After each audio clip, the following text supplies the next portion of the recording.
Hey guys, it's Miranda Gibson of Miranda Gibson Fitness, and I am here today to show you how to perform a sumo squat.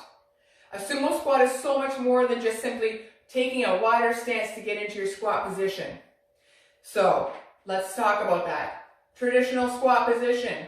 Feet are facing forward, hip width are slightly wider apart, and you're going to hinge at your hips. For a sumo squat, we are going to take an extra wide stance, nice and wide. Now I want you to pay attention to my toes. I want you to really pivot them out, right there. Now we're going to hinge at the hips, imagining that somebody has tied a rope around our hips and are going to pull them back. I've got a nice bend in my knees. I can see my toes, and I'm going to press up and squeeze. Now, this squeeze is not only just a glute squeeze, where you're squeezing maybe the sides of your glutes right here, but rather more of the center of your glutes. Also, you're going to be hitting your inner thighs. So, toes are pointed out. I'm going to hinge my hips back, coming down as low as my range of motion allows me to, and I'm going to press back up and squeeze. As I come up, I am driving through my heels, even though my entire foot is planted on the ground. Come down, drive up and squeeze. Now I've got a set of dumbbells here and I've also got a kettlebell here. So if you want to elevate this movement, you can include weight. And I'm going to show you how to do this.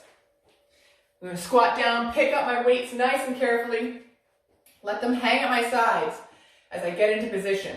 Nice wide stance, pivot those toes out. Now I'm going to bring my weight to the center of my body where, if I was standing upright, my thighs would be. I'm going to hinge down, allow the weight to hang, keeping my chest nice and high, drive up through those heels. Come back down, drive through those heels. It's important to note that I'm not doing any lifting with my upper body. The weight is simply hanging there. As you come down, make sure that your knees stay in position, driving outwards. We don't want them collapsing in right here. So really press those knees back and drive up through the heels. Bring your feet forward, narrow your stance, and put your weights down carefully. If you're going to use a kettlebell, let's bring that in.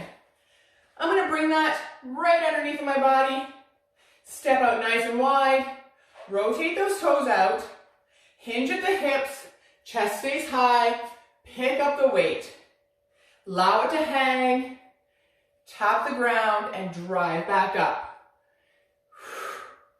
Inhale down, exhale, press up. Remember to squeeze at the top.